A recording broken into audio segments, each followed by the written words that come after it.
10 yards this past weekend against the Saints, but before that had been finding a groove with the Bucs offense. So, Shannon, if Brown can't go, how much will they miss him? I don't believe they're missing too much, Skip. If you look at what transpired Sunday, Scotty Miller had a big catch. Tyler Johnson might have had the biggest catch of the day Sunday. So, and plus, you still have Evans and Godwin. So that's the thing, and that's why you go get an AB, or that's why you have this plethora of receivers, because if one miss, you have other that can step up. Mike Evans and Godwin are more than capable. Scotty Miller and Tyler Johnson are more than capable. And then you still got Gronk into the mix. So, Skip, if AB doesn't play, or if he's not 100%, I don't think they'll miss him as much had AB been the old AB. And he's been the only guy there. But because they have so many different weapons, I don't think they're missing that much at all.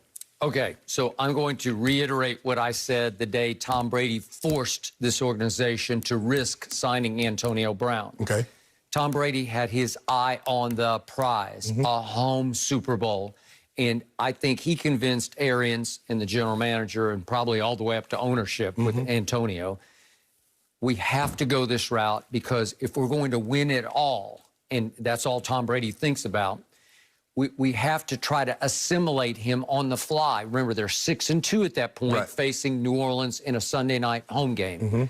We have to figure him out as fast as we can, because if I can get him installed in this offense the way I think I can, because he had him for about a minute, obviously, at New England, then he will become uncoverable in the slot with Evans and Godwin and Gronk at tight end. Well, he wasn't uncoverable, because I don't see the old AB yet. I saw a little glimmer, maybe a little flash, the last regular season game at home. Because Tom targeted him 15 times, and he caught 11 for 138 and 2 touchdowns. So he's caught 5 touchdown passes. But then I sat here last week saying, X factor, it's got to be AB.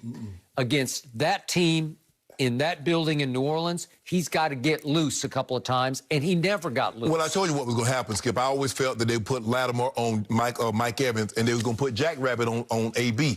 And they was going to let, okay, Godwin, if you're going to eat, you're going to eat. But they feel comfortable with the third corner on Godwin. And what did Tom do? Okay, Brake, I'm going to give you some passes. Okay, Leonard Fournette, I'm going to give you some passes. That is correct. Everybody can't cover like those two outside guys. So on Sunday, he throws AB 3 balls. The 2 of them were just no-hopers. And the third one that he caught... One of them was almost picked. Yeah, well, that's true. That was the one up the sideline where he just threw it up for grabs. But here's the one, and remember, he dropped the snap, and I don't think he had a good handle on the football. Throws a fairly deep out route to AB. I was surprised that didn't get picked. I agree. Will you bobble it like this here, and then you still throw it outside the numbers? I agree, and I'm trying to look at this. I guess he got yanked down, and somehow he got his knee caught up under him, because that's the play that he hurts his knee on. And again, he got an MRI because they thought it was worse than it is, but he is day-to-day. It's some kind of strain or sprain. Well, I saw him running off the field at halftime, pointing to telling Tom it's his knee. He was. I saw it. So right here, he gets pulled back. And somehow he's trying to jab his leg into the ground, and the knee goes sideways. Okay, so here's my point. There have been times when I thought this was an embarrassment of riches, where you had too much of a good thing, because sometimes you just can't process fast enough when you have 2 guys who made the Pro Bowl a year ago, and you have the GOAT tight end, and you have a Cameron Brate who right now might be better than Gronkowski is, and you got Fournette who can catch it, and all of them can catch it coming out of the backfield, including LaShawn McCoy, who had a couple of snaps the other day. And all of a sudden, where do you go with the football? Well, what did I crow about the whole offseason? I told you, little Scotty Miller, he ran 4.3 in college. 4.3. I know he went to Bowling Green, and I know he was a 6th-round pick, just like Tom Brady, but they immediately had some kind of wavelength. And that little man, he's 174 pounds. He's got guts. I mean, but Skip, he's a prototypical Tom Brady receiver. You look at Wes Welker, Edelman, Amendola. Okay, but this guy is much faster than any of those 3 guys. This guy's got sprinter-type speed. And he's got toughness to him. So did those guys. Well, you got to play tough to play the slot, because you get a lot of collisions. You're going to have a lot of collisions, but you got to catch some tough balls. Every time Brady has thrown it to him, he's made a tough catch And plus, he makes more catches outside the numbers than those other three guys. They'll throw him the ball down the field. And they really never threw the ball down the field to those other guys. They did not. And when I thought he was just a slot receiver, they will line him up outside fairly regularly and just let him run go routes.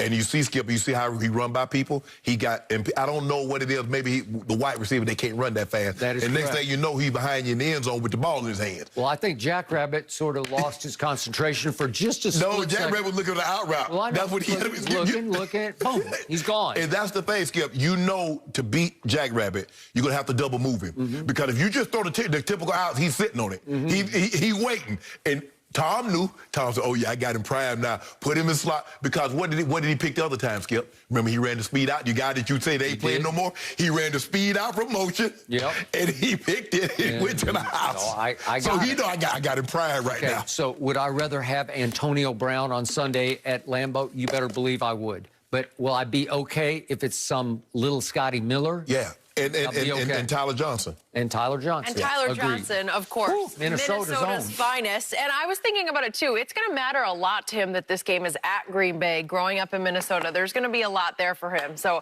I'm looking forward to a big one from Johnson. Well, Dak Prescott had an epic response to some good old-fashioned cowboy trolling on Dak. Dak by the guy. Dak had a lot to say. That's my guy, Dak. Yep. No mercy, no mercy, no mercy, and I won't back down.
How much will they miss him? I don't believe they're missing too much, Skip. If you look at what transpired Sunday, Scotty Miller had a big catch. Tyler Johnson might have had the biggest catch of the day Sunday. So, and plus, you still have Evans and Godwin. So that's the thing, and that's why you go get an AB, or that's why you have this plethora of